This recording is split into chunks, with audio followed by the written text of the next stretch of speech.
Hello everyone and welcome to Sterling's Business Success and Coffee podcast. Kindly sponsored and supported by Sterling's group coaching programs and Fix This Next. This free online business assessment tool enables you to pinpoint your business's vital need. Keep listening for top business tips and advice to help you level up and scale up. Here's your host, Simon Meadows.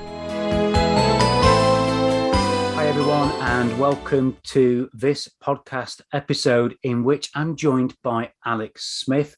And Alex is the owner and runs several businesses, and I would probably describe him as he has described himself in the past as a digital entrepreneur, and in particular has an intriguing business called Leadeth, which I'm sure we'll find out a little bit more in the podcast. And Alex and I have known each other not too long, actually, just a few months. And Alex is a member of my business group coaching program as well, and also a sort of fellow Christian. So, welcome to today's podcast, Alex. Good to have you on the podcast. Hi, Simon. Thank you. Let's get into a little bit of your backstory, because you've got quite an interesting story of how you got into business and business on your own. Just tell the listeners a little bit about what's brought you to this point in life that you have now. Sure. So my father was probably the business inspiration. He had a property maintenance business. He had lots of businesses, mostly all successful. And kind of the most recent one was a print business. He started with a single colour printer in his garage when I was about 5 or 6 years old. And then that grew into a commercial premise with a bigger press and staff. So I've always been around my dad basically doing businessy things, and printing was kind of the natural route for me, going into the family print firm and doing every aspect of the business, sweeping the floor, emptying the bins, and dealing with customers, production, quotes, everything. And the businesses you've got now, obviously, web design, you've got Leadeth, which is LinkedIn lead generation. I think I'm right in describing it like that. We'll hear more about that a little bit later on. The printing business, which primarily does sort of online orders for printing, sort of labels and stickers and things like that. Yeah, so the main business, Sticker, I sort of came away from the family firm and set up on my own, and we sell on Amazon, eBay, Etsy, it's the sort of the biggest channels. And that's all basically digital print using large format machines. And then we've also got a few other machines, laser cutters, so we're producing personalized gifty things, mainly for online markets. And there's it's kind of any product we can manufacture ourselves that we haven't got to spend too long in the development process. So it's a very quick turnarounds. So that's kind of a core business. I've got a team there who kind of run that really well for me. And I can kind of just dip in and out as I need to with that business. Yeah. And I think that's the thing, isn't it? A lot of the businesses you're involved in are actually quite fast-paced businesses as well. And we'll hear a little bit more about the values you've got in business and the way that you do business as well. But I know this is the Business Success and Coffee podcast, and I've got my coffee here, and you're a water drinker. But we were talking just before we started the recording, about what we probably drink more sociably, and you mentioned J2O. Now, for some people listening to this that are outside of the UK or outside the EU, you might not understand what J2O is, but it's basically a sort of a juice mixer of some sort. You can drink it on its own, or you can mix it. I mean, I must admit, my wife, particularly at Christmas, and this is why I said we'd pick up on this, she loves the glitterberry one. Yeah. So at Christmas, she will go everywhere to hunt down the glitterberry version of the J2O just for Christmas. Yeah, I'm not sure about the nutritional value of ones, but certainly they're very unique, aren't they? When you shake them up, and it's a Christmassy thing. It's a bit like, I'm a bit like that with my gingerbread latte at Starbucks, and she's like that with a glitterberry J2O. So have you got any particular flavour of J2O that is your favourite that you like? Whenever I'm out at a restaurant, and the waiter comes over and says, "Oh, what kind of flavour can I get you?" And I always say to them, "Lucky dip." Okay. I let them decide what flavour I Wow. have, Ooh. and I put the onus on them. And they don't like that often. They think, "Oh, wow, No. I'm now under pressure. I don't want to Yeah. disappoint this customer and get him the wrong thing." But Yeah. I drink all the flavours. But Yeah. I always do that just to kind of interact with the waiters a little bit and just be a bit more different, I guess, and awkward. But I like the surprise element. Yeah. So I've got to ask a question then on that, because there are two types of people in life. There are people who, when they get a box of chocolates, they study the menu card of what the chocolates are, and they pick the chocolates out that they want to eat. That's one type of person. That's not me. The other type of person is the person who just opens a box of chocolates and just pull ones out, and is quite either pleased or not happy with the choice that they make. Which one are you when it comes to chocolates as well, then?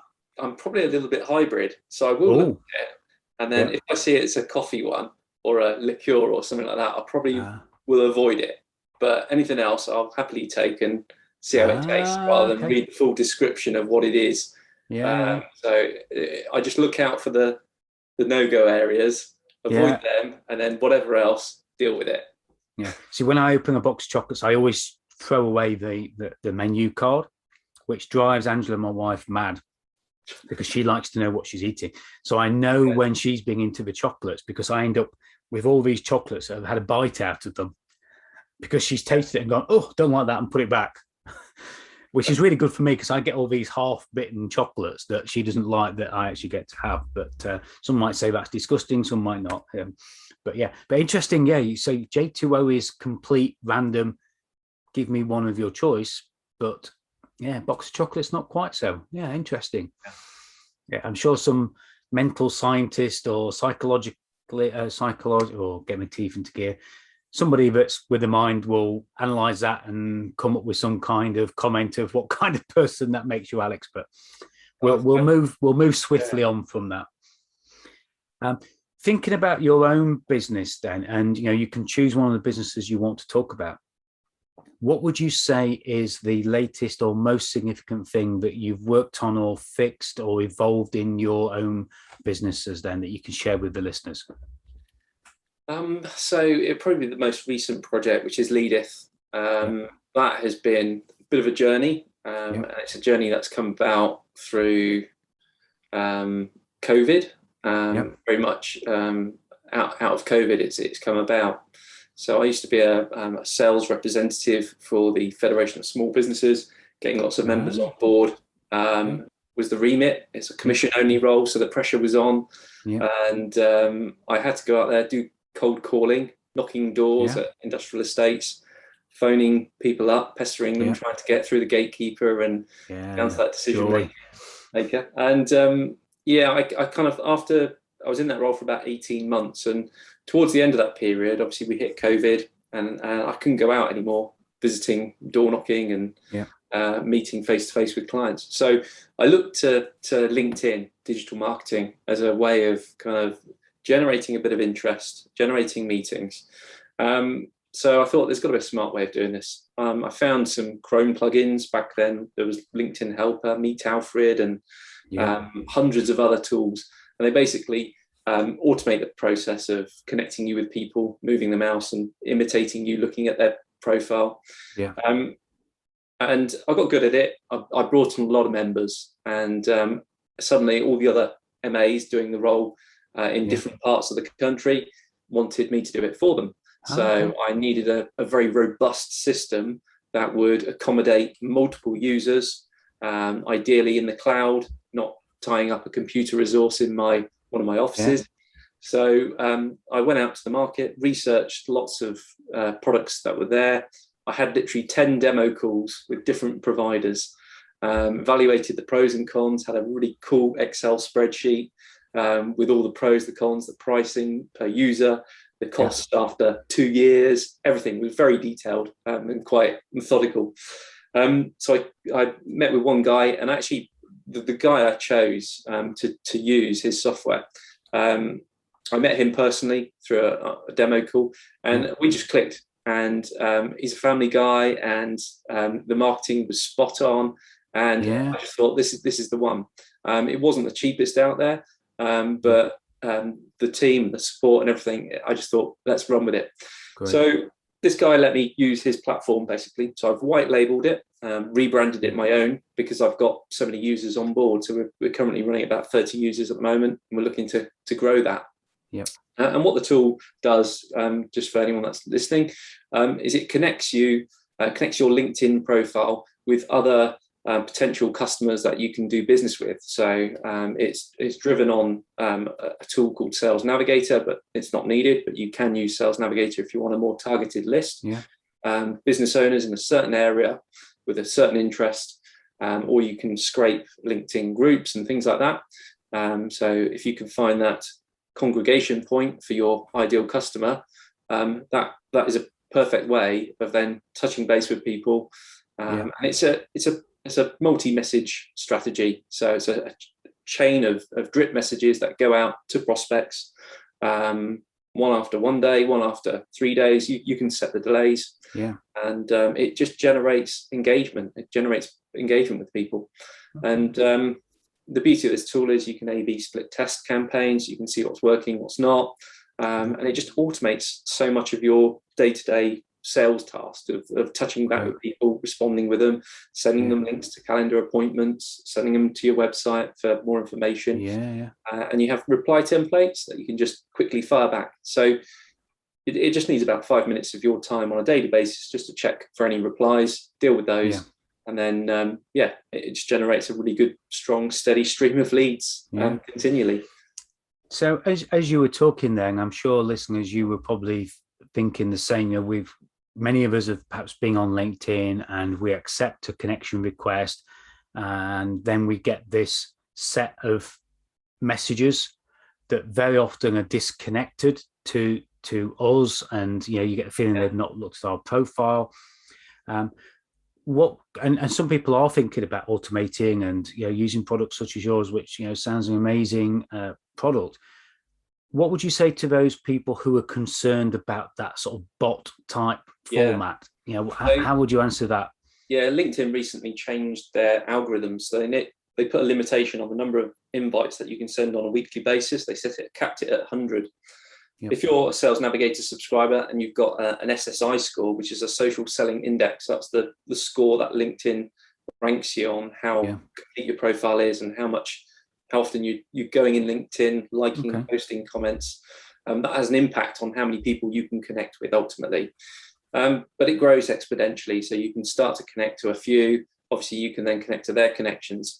That approach, LinkedIn is a relational platform, and it's if you use the word sales, you're going to get banned quite quickly, or get put in LinkedIn prison, whatever it's called. So the idea is to build relationships, show an interest into that other party. So it's always about them, never about you. And that's the tact I take on a lot of my outbound campaigns. So I want to know who they are. I'm interested in their business, trying to understand what their problems are at the moment. So the focus is completely on them. And I think when you have that focus, that really helps with engagement. If you can add a bit of humor into it, I'm not very good at that bit, but some people are very clever with words. I've got a copywriter that uses the tool, and she's crafted a string of messages that follow up so nicely, succinct together, and it really engages with the audience with kind of copy that stands out, and it's just not the boring, mundane stuff. But and pick up on current affairs if you can as well, because that can kind of trigger with people. And I think you touched on something very important early on, that you spend 5 minutes or so just checking for replies, and then perhaps setting some of the stuff off. None of this actually completely works without input. And I think that's when you get upset by the bots, don't you? Because they're done in a way that they're not trying to build relationships. Nobody's checking in with them. They just press go, leave it running and walk away from it, and just wait for people to sign up to a product or to a session or something like that. And it's interesting you said there about relationships, because one of the previous podcast guests opened my eyes to LinkedIn a little bit more on the that he said, it's like going into a room full of people at a networking event. How would you talk to people if you were face to face holding a cup of coffee? Because if you were talking to them at that face to face event, that's how you should talk to them on LinkedIn. Talk to them as though you're trying to build that relationship with them. So I think that's really important for the listeners to pick up on that. And it does need some input, doesn't it? That this kind of thing just doesn't work completely without you. It does need some input. Very much. I mean, a huge impact there is going to be your LinkedIn profile. I'm talking above the fold. So before they do any scrolling on your LinkedIn page, probably about 90% of people won't even bother going down below that. So most people are going to just look at your picture. So the importance for a professional headshot, a nice clean background. You've got to kind of speak to your ideal client, and they need to see that you can quite easily communicate the pain points that you can solve as a business. And when you've got that clarity on your LinkedIn profile, that just builds so much credibility for you as an individual, and just showcases your credibility as a business. So that's another key aspect. And when I sort of onboard clients to the Leadeth tool, I'll take time to get to know them, understand really what it is that they solve and how they can add value to their clients. So I'll ask you a question a little bit later on about the LinkedIn profile then, and perhaps something about the images. So how has it been with you since the creation of Leadeth? And what lessons have you learned? What difference has it made to you, your business, and the other set of businesses as well? I mean, certainly what I've always wanted a business that is kind of on a subscription model.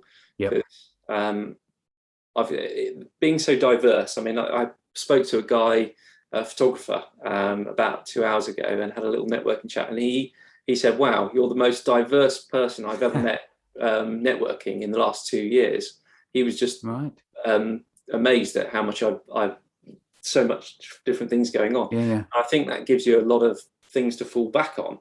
If one business isn't quite working, you can kind of fall back to another one, and I quite like that comfort. But going back to your question, I think for Leadeth, it's having that software regular income each month, subscription based model. I think it's been a game changer. I'm not checking that bank balance every 5 minutes. There's regular payments that are just depositing there, so it's just constantly growing. And I think for me that's been really a really good business model. Great. Okay. And it's how I can apply that subscription model to other businesses as well, I think, going forward. That's interesting. So you mentioned LinkedIn profile and the importance of LinkedIn profiles. I just want to ask you a couple of simple questions on this. You mentioned professional image, headshot. I have a golden rule. When people send me a connection request, if I can't see the whites of their eyes, then I don't accept the request. So if they've used a logo or they've got the typical egghead type thing in there, that's it. Doesn't matter how good your profile is, what it says, what your skills are, that takes it out for me. Any tips that you can add to that of what people should do with that image? So if you have a look at a website, it's called photofeeler.com. Okay. Now, Photofeeler basically ranks your professional LinkedIn headshot image based on kind of how confident you appear. So basically, it's a rating system. Other people rate you, they look at the photo and they can suggest improvements. Maybe it's too blurry, or maybe it's not got the right crop. So that's a really good website. So I used it as a test. I wore the same suit, and I put a mobile phone selfie picture of me just on a different background. I put that up there, and I scored, I think, when you actually go, there's two parts to it. There's the kind of the dating side, which is a bit risque, don't go near that one. Or there's the business side, which is for LinkedIn profiles, which is really good. But it rates you on kind of how competent you appear, how likable and how influential you appear. And it's a score 1 to 10. So it's simple, but people have the opportunity to also make a comment, and you can see people's comments on how you can improve that photo. But I was ranking about 7 out of 10 for the selfie one, and then I put on my professional headshot, which was taken by a professional photographer at a conference, I think. Yeah. I used that, and that scored 9.8, and it's amazing what a difference it will make. Yeah. So yeah, that's yeah. And what a great tool. And I'm sure many of the listeners haven't come across something like that. And because I meet so many people where I say, oh, you know, your profile picture looks horrible and it's a cropped wedding photo. And people say to me, I'm sure they said the same to you, Alex, well, it doesn't look that bad, does it? And you know, I've done a pretty good job of cropping it. And sometimes they can't see the damage that it's doing to their profile, can they? Or the lack of opportunities that they're missing out on because of that. I mean, it's one of the main causes for a low connection acceptance rate on LinkedIn. I can see that. Yeah. The other thing, if you could give somebody one quick thing that they can do to improve their LinkedIn profile, and I'm going to ask you to give the listeners one tip or lesson later on in the question, but just think about their LinkedIn profile. You mentioned about above the fold. If you could share one nugget to help the listeners today where they can go, oh, I can have a look at that, what else would you say to them? So it'd be that headline text. So you've got 3 lines of text there to intricately describe what it is you do. So most people would just put MD at such and such company. It's so boring. It doesn't help. It doesn't engage with that target client. So use as many characters as you can in there, make it eye-catching, make it pop out. How do you help people? Spell it out and do it so a 12-year-old can read it. So don't be cryptic. Stupidly long corporate terms. Keep it super simple. Yeah. And I'm sure, listeners, you've done that where you've been driving down the road and you see a van and you see it say something and they've spent all this money on the colours, but you just look at it and think, I haven't got a clue what it is that you do or how you can help, because they've tried to be too cryptic, haven't they? So you're absolutely right. You know, get that 12-year-old child perspective. You know, could they understand it if they saw it? So thanks for that. If people want to connect with you, to take a look at all the businesses that you do, and particularly Leadeth, what's the best way for people to reach out to you? Have you got something they can sign up for? Just give the listeners a little bit more of how they can connect and reach out to you, Alex. Sure. So the Leadeth tool, you can find that at leadeth.io. So that's leadeth.io. So that's the website for Leadeth. Reach out to me there, schedule a call, either a demo, or if you want to get stuck straight in, you can schedule an onboarding call with me. There's limited slots in the calendar, but you can choose one that's at the right time for you there. Alternatively, connect with me on my LinkedIn profile. So linkedin.com/in/COMMALEX. It's COMALEX, COMMALEX, and that's my LinkedIn profile. Great. Okay. So you've got a couple of ways there, listeners, and take advantage, have a look at it. And if it can generate sign-ups for the FSB and interest in the FSB, then that's definitely worth doing. And that's something I didn't know. I didn't realize you were involved in the FSB from that point of view. So that's great. So if you could give the listeners one tip, one lesson that they, other than the couple that you've already given us, the photo feeder and the, how to improve their profile as well. If you could give the listeners one tip, one lesson that they could take away, that they could do something with, what would that be? It would have to be get yourself a mentor or a coach, someone who's been there, done that, and who can keep you accountable to your goals. What a great tip. I like that one, Alex. What a great tip. My top tip. I look at my one-page strategic plan on a daily basis now. And, having those values down, I can refer back to those. Any meeting I go to, it's clear from the offset what the objectives are. Where's this meeting going? Does it align with my objectives in terms of what I want to achieve going forward? So that's a top tip. Great. Well, I love that. I love that tip. What a great tip. Yeah. And book in with Simon if you book in with Simon. Yeah. And I think I mentioned right at the beginning of this, the alignment of values, and you and I, when we first spoke, as both sort of faith-based individuals wanting to run our businesses to our values, I do want to impress upon the listeners that, running a business in accordance with those values, having a plan is one thing, but making sure that you're sticking to the values by which you do business by, and don't do what many people do by using fancy words like integrity and transparency. Make the values something that you can live by. And as Alex said, if a 12-year-old child can understand your values, then you're just about right. But it is about living those values, and you try and do those values across all the business. Don't you recruit by those values, you deliver by those values, and you even choose the people that coach you by those values as well. Is there anything you want to share with the listeners on how important or how they might use values in their own business to do that? Yeah, I guess it depends on the scale of the business. And that whole process is kind of driven by everyone in the organization, I would say. So if everyone within the organization can have a kind of have their two penneth worth and contribute towards that process, I think that's going to keep everyone aligned and keep everyone on track with it. And I think that for me is really important as well, because I see so many clients, and I've done it myself many years ago, where you come up with a list. You get told to do something that you read a book perhaps, or somebody comes on, a consultant comes on and says you need to create a set of values. And then what you do is you go out there, you create a set, and then you impose those values on other people. And it's getting their input is absolutely essential, because you're expecting people to live and work by those values, aren't you? Whatever those values are, whatever they mean to you as a business. So getting their buy-in, I think, is a really important point that you make there, Alex. Yeah. And can I promote one more thing? Yeah, please. John Maxwell is author of a book called Change Your World. That's basically values-based training.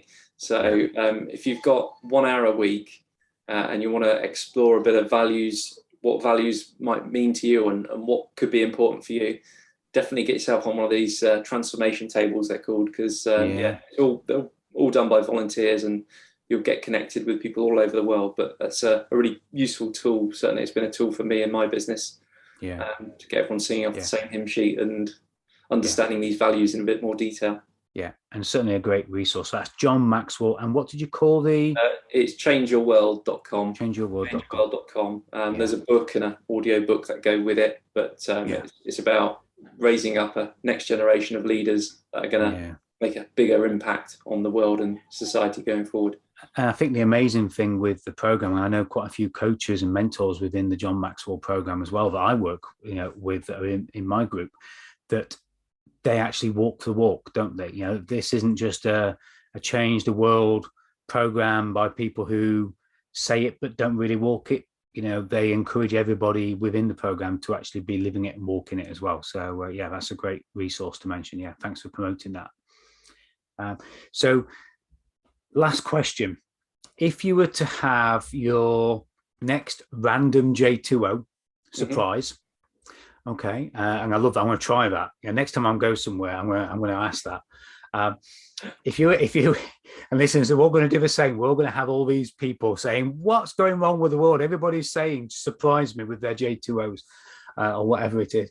But if you could have that J2O in a dream location, where would that dream location be, or who would it be with? Just give us a bit of an idea of that to finish us off. That's a really good question. I mean, I'm not too well traveled. I've done little bits of Europe. I've never been across the pond. So maybe I would have it probably across the pond. Everyone talks about kind of Niagara Falls, and there's some really nice scenic places up sort of Canada and places. So maybe somewhere distant over there, just to explore maybe a few places. But that side of the world for a change, I think. Yeah. Well, next time we speak, we'll share a few places that are good in Canada to go and look at, because obviously that's a place I've spent many years. And Niagara Falls, I must admit, first time I went to Toronto, we went to look at Niagara Falls on a trip, and then the guy that I met from Canadian Spas said, "Oh, I've got a special trip planned. We're going to Niagara Falls." And I must admit, seeing it twice was a little bit deflating the second time, because it's just water falling off a cliff. That's it. Yeah, I mean, it's pretty awe-inspiring the first time you see it, but when you see it 2 days later and you have to look as though you've seen it for the first time, it was a little bit sort of, that's water, that's a cliff, great. But there's much more to see around there, absolutely. So thank you very much. You've given us some great tips to share. I've got quite a few things there. I've just got one final clarification. You said SSI score on LinkedIn. Is that? Yeah. So that's the LinkedIn Social Selling Index. It runs in the background of LinkedIn. You can access it just by logging into your LinkedIn profile or visiting linkedin.com/sales/SSI. That's Sierra India. Social Selling Index. Yeah. And it's a score out of 100. It'll tell you where you're ranking out of your industry as well, your peers, whether you're in the top XYZ percent. But most proactive users will be in the high 70s. Anyone that's not liking or commenting is likely to have a score of around about 18 or less. It's we're all going to rush off now and do that because benchmark tool that we use in our business. There's lots of things I think that listeners are taken away from today, but I always like to take something away myself, and that's something that nobody's ever mentioned. I've just finished reading a book on LinkedIn. And that's not been mentioned in that book at all. So really? That's a great resource. I'll be getting my money back on Audible now that you've said that. So thank you for sharing those tips. Thank you for giving up your time. Thank you for being so open and transparent about some of the things we can do on LinkedIn. And listeners, the most important thing is that you actually go and do something with what Alex has shared. Look at that image, look at that headline, and look at how you can better generate, leads through LinkedIn. And check out Alex. Go to Leadeth, check out Alex, and just give us your LinkedIn sort of name again. So I'm linkedin.com/in/comalex, COMMALEX. Okay, so comalex, COMMALEX. Yeah. There you go, listeners. You've got somewhere. Thank you very much for sharing your time, and I really want to thank you for being a guest on today's podcast. Thank you very much for the opportunity, Simon. It's been great. And listeners, as you know, this is part of my mission to help businesses around the world be better educated, more aware, and also be held accountable. So do something with it. And if you've enjoyed what you've heard today, if you've taken some value from what Alex has said, please leave a review on whatever platform you're listening to this podcast on. We'd love to have your reviews, and anything you can share, any feedback you can give us, help us build a better podcast for you, because we're going nowhere. We've gone over 100 episodes now. We're going nowhere. So please leave us a review and help us build a better podcast for you. And I look forward to having you on the next podcast. Bye for now. Thank you for listening. Don't forget, if you'd like any help and support with your business, do get in touch with Simon. And to discover what your business needs you to fix next, visit www.sterlingcoaching.fixthisnext.com. Please do subscribe so you don't miss the next episode. And Simon would love you to rate and review the show too. Thank you.